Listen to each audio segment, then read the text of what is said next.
This is a continuation of the partner assisted trigger points. And this is video 8. We're going to do the gluteus medius, the medial glute. Very important muscle that works in conjunction with other muscles to form certain slings in the body. And that will be explained in the more advanced videos that we will be doing later on. So what we're going to do, again thanks to Marby to be the guinea pig today, we're going to go into the medial glute. The best way to get hold of it is similar to video 7 where we got onto the side. I'm going to now ask her to also go onto a side for me. Thank you, Marby, onto the side. And then as we explained in video 7, we use a pillow. I just use a roll that I've made with the pillow, but you can use any pillow or anything just to lift the hip, lift the knees so that it's in line with the hips and it doesn't drop the hip and put pressure on here. Again, I'm standing on this side of the body. Normally I would be on that side of the body. I might move around just now just to give you a better idea of what I'm doing. So we worked on the glute max in video 7. Now we're going to work on the medial glute, which is higher up here. This is particularly the abducting there. So the glute max is more your hip extensor, which takes the leg back. But we used the similar technique of hip abduction. Sorry, of taking the leg out to stimulate that, because any movement helps to get deeper into the fibers.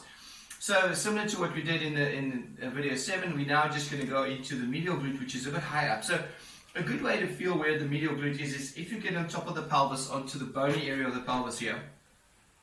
Then you want to just probably about 2 fingers, even 3 fingers in that line there, and all the way to the front. It's actually a lot more in the front than what people realize.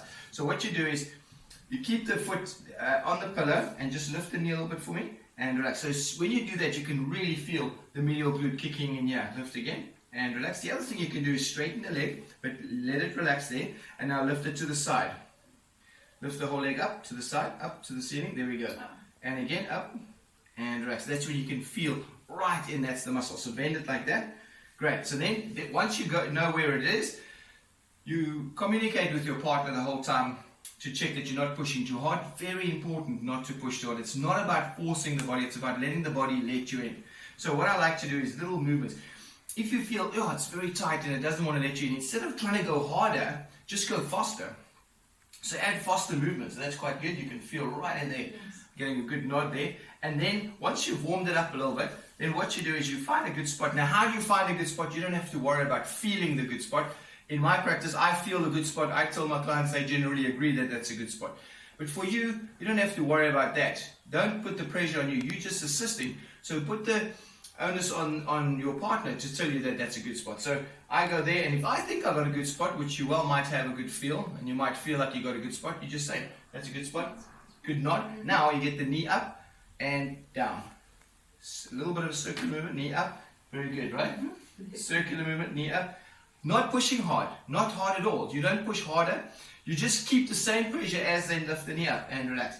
And then you add a little bit of movement there. Very, very good. I'm getting some interesting faces over here. So that's a fantastic way to get into that medial glute and to release it. Very similar to the glute max. Very good way to do it. That helps with releasing. Make sure you don't push too hard. You can use the elbow, but in this one I don't think the elbow is necessary. If you feel it is, the only reason the elbow would be necessary is if your fingers are too sharp and your partner's saying, oh, that's very burny.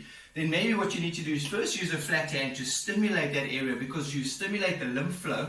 It's the lymph that causes that burniness. Then you can come over there a little bit with the elbow, a little bit. Remember, always moving. It's not about hard. When you use the elbow, it's just because it's a broader surface area, not to go harder or use your whole body weight. And very important to keep your body weight so you're not hurting yourself as well. So right in there, just there, that's very good. And you can add, same thing as with the fingers, you can add the knee lifts, but not too hard. Very important, you don't want to bruise the muscle, because that just causes the muscle to tighten. That's the medial glute partner assisted release. Thanks for watching.